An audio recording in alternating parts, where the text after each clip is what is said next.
책은 당신의 삶을 바꿀 수 있습니다. 안녕하세요. 책입니다. 오늘 소개드릴 책은 브랜드가 되어간다는 것이라는 마케터 강민호님의 책이고요. 출판사는 턴어라운드라는 출판사인데 사실 이분이 운영하시는 회사가 턴어라운드이기 때문에 직접 본인이 내신 책이라 보시면 되겠습니다. 되게 독특한 게 브랜드 에세이라는 그런 장르처럼 표방을 하고 나온 책이에요. 그러니까 이분이 마케터시다 보니까 브랜드에 관한 것이 이제 자신의 업인데 그 브랜드에 대한 내용, 마케팅적인 내용들을 플러스 이제 그 인문학적인 요소들을 좀 가져와서 에세이라는 이름을 좀 붙였습니다. 그러니까 이 책에서 다루는 건 좀 재밌는 게 독특하게 두 가지 부분으로 나눌 수가 있는데, 하나는 이제 우리가 흔히들 생각하는 브랜드들이 있잖아요. 예를 들면 뭐 우리가 이름 부를 수 있는 것들, 사물들, 뭐 어떠한 그런 브랜드라 불릴 수 있는, 예를 들면 뭐 명품 가방이면 뭐 루이비통 가방, 아니면 뭐 나이키 운동화, 뭐 이런 것들 다 브랜드라 볼 수 있겠고 한데, 이 책에서 재밌는 거는 이제 내가 곧 브랜드다. 나라는 사람 자신이, 나의 개개인성이 곧 브랜드다.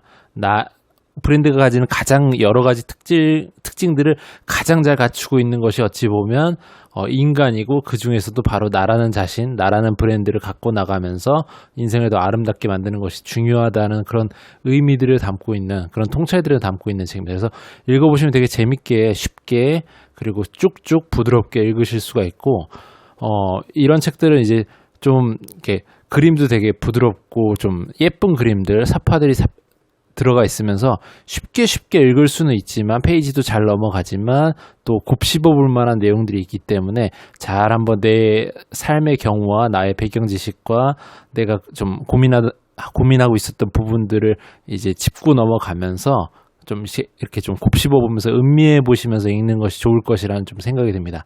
한번 보겠습니다. 예. 책이 생각보다 되게 작습니다. 되게 작고 내용도 뭐 아주 적은 편은 아닌데, 그래도 쉽게 금방금방 읽을 수 있기 때문에 아마 집중해서 보신다면 앉은 자리에서도 다 보실 수도 있고, 일일 일권하시기에도 되게 좋은 책입니다. 네, 마케터 하시는 분답게 굉장히 좀 상징적인 단어들로 해서 자신을 표현을 해놨습니다.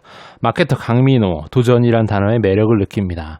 성장이란 단어의 가치를 쫓습니다. 초심이란 단어를 자주 사용합니다. Back to the basic, 가장 중요시 생각하는, 본인이 생각하는 문구이자 이 턴어라운드 회사의 가장 중요한 마케팅을 이제 다루는 그런 일들을 함에 있어서도 기본을 제일 중시한다. 무엇보다 기본적인 게 제일 중요하다. 뭐 이런 내용들을 담고 있고, 이 책도 그런 것들을 바탕으로 해서 쓰여져 있다는 걸 얘기를 해주고 계십니다. 네, 목차를 보시면 이렇게 돼 있는데, 각각의 부분들이 뭔가 연관돼서 쭉 누적적으로 이해를 해야지만 뭐 끝까지 갈 수 있는 부분들은 아니고, 나열식으로 툭툭툭 어떠한 그런 생각나는 부분들을 다 짚고 넘어가기 때문에 그냥 어디를 읽으셔도 문제가 없고, 뽑아 읽으셔도 문제가 없고, 그냥 갑자기 뭐 펼쳐진 데부터 보셔도 전혀 문제가 없는 그런 에세이입니다. 시키는 일을 기계적으로 하는 것을 좋아하는 사람은 없습니다. 그러면서도 동시에 시키지도 않은 일을 자발적으로 하는 사람이 거의 없다는 것은 아이러니입니다. 이 말은 누군가 지시하기 전에 자발적으로 일을 하지 않으면 결국 누군가 시키는 일만 하게 된다는 것을 뜻합니다. 혹시 일방적인 업무 지시를 통한 수동적인 일의 방식에 불만을 품고 있는 사람들이 있다면 한번 생각해 볼 질문이 있습니다. 왜 수동적으로 일할 수밖에 없는 것일까요? 이런 부분들을 저도 일하면서 굉장히 많은 그런 고민을 하던 부분이었어요. 왜냐하면 우리가 업무 목표를 상사분들이 이제 주시게 되는데, 그런 일들을 달성하면, 잘하면 본전이고, 잘하지 못하면 물론 마이너스입니다. 근데 잘하더라도 물론 칭찬도 해주시기도 하지만 대부분의 경우에는 본전보다 조금 더 나은 수준 혹은 본전인 경우가 많아요. 문제는 내가 잘하고 있다는 걸 인정받으려면 시키지 않은 일을 해야 되는 게 되게 중요한 부분인 것 같아요. 경험을 해보면, 직장 생활을 지금 이제 8년 차 하고 있는데 경험을 해보면 그런 생각이 듭니다. 그래서 제가 생각하는 부분도 이런 것들이에요. 이제 어차피 돌아가는 상황은, 회사의 상황은 알고 있기 때문에 굳이 시키지 않더라도 내가 생각할 때 나의 범주에서 나만의 스스로의 목표 설정을 하는 거죠. 요거는 내가 해봐야겠다. 요 부분은 내가 좀 해서 이 조직에 기여를 해봐야겠다라는 생각을 갖고 움직이면 그게 만약에 성공적으로 메이드가 됐을 때 굉장히 그런 보상이나 아니면 인정이나 여러 가지 것들이 따라올 수가 있는 부분이 됩니다. 또 그런 것들을 뭐 결과론적으로 뭔가를 얻기 위해서 뭔가 좀 돈을 더 받고 아니면 인정받고 직급이 올라가고 하는 걸 목표로 하기 위해서라기보다는 자기 자신의 만족을 위해서 하는 것이 더 유인 동기가 크더라고요. 저 같은 경우에는 말이죠. 근데 이 부분은 저자가 말하는 나라는 브랜드가 가져야 될 가장 기본적인 것에 대해서 나와 있는데 굉장히 중요한 부분입니다. 나라는 브랜드가 되어간다는 것은 직업인이 되어간다는 뜻입니다. 저자는 이제 직장에 다니는 직장인이 되기보다는 직업인, 업을 할 수 있는 직업인이 되어야 된다는 얘기를 하고 있습니다. 직업인이 되기 위해 필요한 것은 바로 압도적인 인풋입니다. 평소에 얼마나 많은 공부를 하고 책을 읽고 계신가요? 어떤 새로운 경험과 도전에 대한 이야기를 들려주실 수 있으신가요? 공부와 독서를 할 시간이 없다는 것과 마찬가지로 시간이 부족하다는 것이 새로운 경험과 도전의 결핍에 대한 이유가 될 수 있을까요? 그렇다면 평소 아침을 여는 시간은 몇 시입니까? 순전히 일하는 시간에는 얼마나 많은 고민과 몰입을 하고 있습니까? 주말은 무엇으로 그 많은 시간을 채우고 계신지 궁금합니다. 그러니까 나라는 브랜드를 제대로 만들기 위해서 압도적으로 인풋을 넣어줘야 된다는 얘기를 해요. 공부를 하고 책을 보고 도전을 하고 그리고 그 도전에 상응할 수 있게끔 노력을 하고 일하는 시간에 얼마나 몰입을 해서 일을 하는지 주말에는 나 자신을 개발하기 위해 어떤 것들을 하는지 그런 것들을 정말 뼈를 갈고 닦는 나 자신을 정말 내 클래스를 올리기 위한 노력을 하고 있는지 실제로 하고 있는지 그런 것들을 묻고 있습니다. 압도적인 인풋이 되게 중요한 부분입니다. 과연 자문하게 되죠. 반문하게 되고 나 자신은 정말 이렇게 살아왔는가에 대한 것들이 좀 생각해 보게 되는 그런 지점입니다. 능력이 낮을수록 자신의 실제 실력보다 자신을 높게 평가할 것이다. 반대로 능력이 뛰어날수록 자신의 실제 실력보다 과소평가할 것이다. 정말 그렇습니다. 사회생활 하면서 만나보면 진짜 실력이 뛰어난 사람들은 자신의 실제 실력을 정말 과소평가하는 경우가 많아요. 실제로는 정말 뛰어난 실력임에도 불구하고 자기가 만나봤던 사람들은 자신보다 뛰어난 사람들을 이미 익히 알고 있고 자기가 아직도 부족하고 갈 길이 멀고 좀 더 정진해야 된다는 그런 생각들이 기본 태도로 애티튜드로 갖고 있기 때문에 굉장히 겸손한 경우가 많습니다. 근데 오히려 실력이 없는 경우에는 나보다 더 실력이 뛰어난 사람들을 보고서도 안 본 척 눈을 가려버리거나 아니면 우물안 개구리처럼 그냥 그 안에 갇혀서 나 자신의 정말 내가 나 이 정도면 괜찮지 않아? 라는 생각으로 이제 항상 생활을 유지하다 보면 실제로보다 나의 실력보다 이제 높게 평가하면서 막상 이제 진짜를 만나게 되면 진짜 고수를 만나게 되면 당황하게 되는 거죠. 이런 경우도 굉장히 많이 보게 됩니다. 이 부분은 정말 왜 내가 일을 열심히 해야 되는가에 대한 게 정말 잘 나와 있는 부분이라 정말 공감이 많이 가서 한번 말씀드려 봅니다.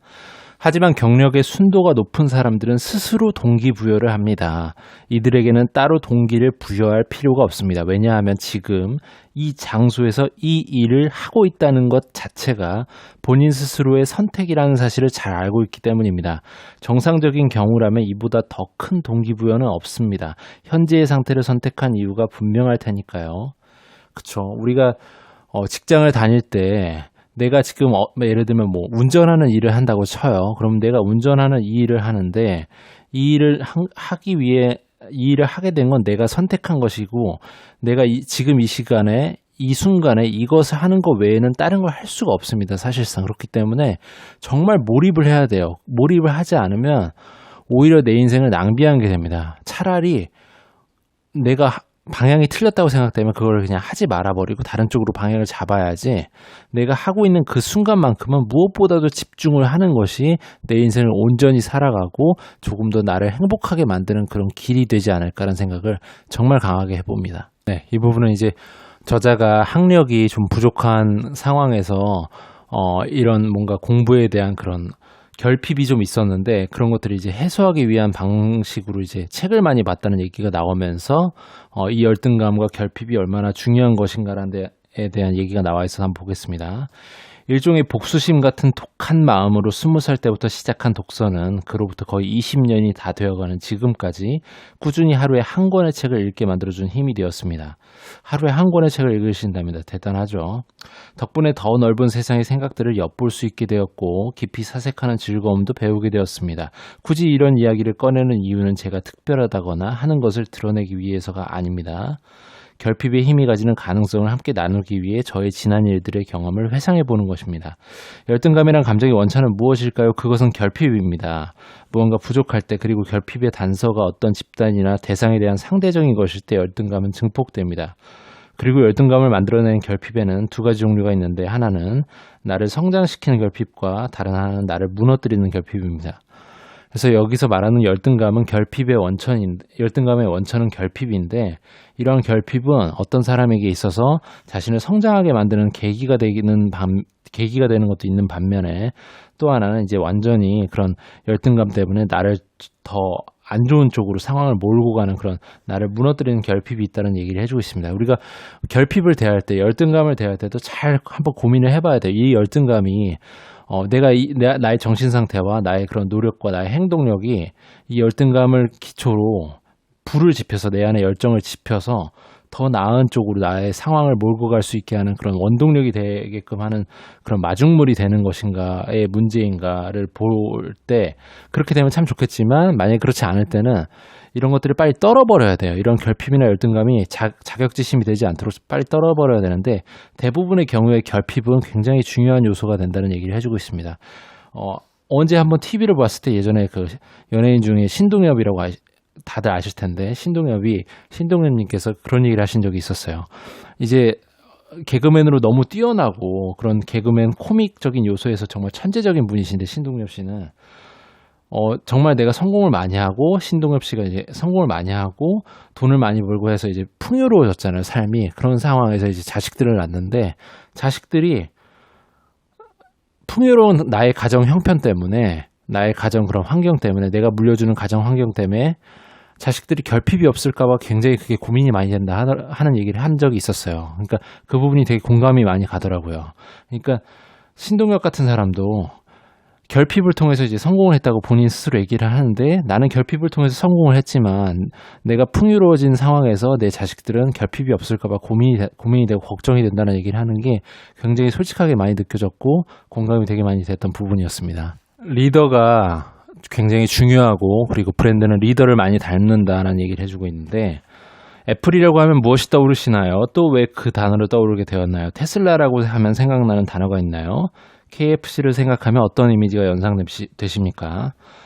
페이스북, 마이크로소프트, 아마존, 중국의 알리바바, 우리나라의 삼성이나 현대는 어떤가요? 실제 상당수의 사람들이 애플의 스티브 잡스, 테슬라의 앨런 머스크, KFC 할아버지, 페이스북의 마크 주커버그, 마이크로소프트의 빌 게이츠, 아마존의 제프 베조스, 알리바바의 마윈, 그리고 현대의 정주영 뭐 이렇게 얘기가 나오고 있죠. 근데 재밌는 거는 어떤 회사와 인물들이 계속 언급되고 있는데 KFC만 할아버지라고 나와 있어요. 그만큼 할아버지에 대한 이미지가 굉장히 강력하기 때문에 아마 저자분이 이제 KFC 할아버지의 이름을 몰라서 혹은 안 쓰신 게 아니고 일부러 이렇게 할아버지로 그냥 표현하신 것 같아요. 일부러 할아버지에 대한 브랜드적인 그런 게 너무 강하기 때문에 그렇죠. KFC 할아버지의 이름은 실제로 그 커넬 샌더즈라는 이름입니다. 네, 여기 한번 보실게요. 제가 MB 아바타입니까? 라고 말해서 굉장히 유명해지신 분이 있죠. 그래서 이 당시 여기 나오면 이제 2017년 대선 토론회에서 당시 대통령 후보였던 한 정치인이 이렇게 얘기를 해서 굉장히 치명적인 실수가 되었다라는 게 안철수죠. 그래서 이게 되게 신기한 게 제가 MB 아바타입니까? 한 순간 사람들은 그가 MB 아바타가 아니었음에도 불구하고 혹은 MB 아바타라고 생각하는 사람도 물론 있었겠지만 그걸 다 거두절미하고 잠깐만 안철수 이퀄 MB 아바타? 이런 느낌으로 생각을 하게 되는 거죠. 되게 재밌는 게 우리가 누군가 그 조지 레이코프라는 사람이 이런 얘기를 했었죠. 지금부터 코끼리를 생각하지 마세요라고 하자마자 코끼리를 생각하는 거예요. 사람들은. 예를 들면 어떠한 그 애플이라는 브랜드를 떠올릴 때 애플이라고 얘기를 하자마자 우리는 사과를 떠올릴 수도 있지만 바로 우리는 스티브 잡스와 그의 아이폰, 뭐 기타, 아이패드 이런 것들을 떠올리게 되는 것처럼 어떠한 것들을 듣자마자 떠올리는 그 생각들을 우리는 머릿속에서 지울 수가 없는 거죠. 그게 바로 브랜드의 어떤 개념화 혹은 말이 주는 힘, 단어가 주는 그런 주술적인 그런 내용이 되지 않을까 하는 생각입니다. 그래서 굉장히 강력하기 때문에 우리가 말을 뱉을 때 굉장히 조심해야 되고 어떠한 그 말을 한번 내뱉음으로 인해서 쓰여지는 프레임은 쉽게 벗어나기가 힘든 경우가 굉장히 많습니다. 아무래도 마케팅을 다루시다 보니까 회사의 그런 전략적인 부분들을 이제 많이 컨설팅 해주시는 걸 알 수가 있습니다. 이런 것들 보면 말이죠. 숫자가 중요하지 않다는 말은 진짜 숫자가 중요하지 않다는 말이 아닙니다. 자칫 숫자를 맹신해 숫자가 보여주지 못하는 현상이 이면을 놓치지 말라는 의미입니다. 바로 앞전에 이제 이런 얘기가 나옵니다.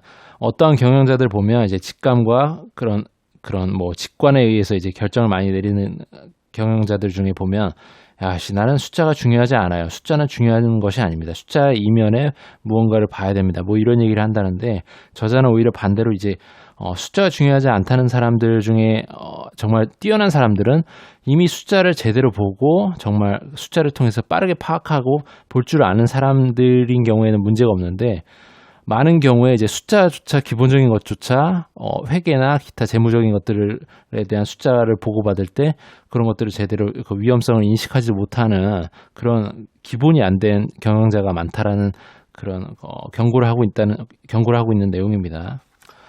대부분 숫자로 표현되는 경영 지표들을 제대로 이해하지 못한다면 대체 구성원들과는 무엇을 기준으로 전략을 이야기하고 성과와 목표를 설정하는 것일까요? 아마도 경험에 의한 직관과 감이 숫자를 대신하고 있을 겁니다. 일이 잘 돼가고 있을 때는 직관과 감이 어느 정도 힘을 발휘한다고 착각하기 쉽습니다. 그렇겠죠. 뭐 문제가 없어요. 매출이 잘 나오고 이익이 잘 나올 때 문제가 없는데 이제 그 매출이 안 나오고 손익이 안 좋아질 때가 문제가 되는 겁니다. 정말 갈 길을 잃게 되는 거죠. 직관에 의해서 야 이거 해보자. 저거 해보자 했다가 이게 아닌가 보다. 그러면 정신이 없는 거예요. 밑에 사람들은. 사실 알고 보면 단순한 확률에 불과하지만 이것을 실력이라고 착각합니다. 직관에 대한 부분이죠. 하지만 문제는 상황이 좋지 않을 때입니다. 막상 일이 생각처럼 풀리지 않거나 경영 환경이 급변하게 되면 안 좋은 쪽으로 급변하게 되면 말이죠. 직감과 감에 의한 경영은 단숨에 방향을 잃게 됩니다. 이렇기 때문에 기본이 중요하고 정도가 중요하다는 얘기를 하고 있습니다. 직감과 뭔가 그런 순간적인 판단은 때때로 효과적으로 위력을 발휘하긴 하지만 이제 기본이 되어 있어야 된다는 얘기를 하고 있는 거죠. 백투더 베이직이죠. 저자가 말했던. 네, 그래서 이렇게 마무리해 보겠습니다. 브랜드가 되어간다는 것이라는 이 책이 되게 의미하는 바가 정말 여러 가지 것들을 많이 다루고 있고 되게 부드럽게 에세이이기 때문에 정말 술술 읽을 수 있으면서 좀 마음도 따뜻해지는 부분들도 있고 실제로 뭐 경영 현장이나 아니면 직장을 다니는 이런 일반적인 직장인한테도 도움이 되는 내용들이 정말 많이 있기 때문에 한번 일독을 권해드리고 싶습니다. 정말 재밌게 쉽게 그리고 즐겁게 읽으실 수 있는 그런 책입니다. 도움이 되셨거나 재밌으셨다면 구독과 좋아요 부탁드립니다. 이 채널을 유지하는 힘입니다. 오늘은 여기까지 하겠습니다. 감사합니다.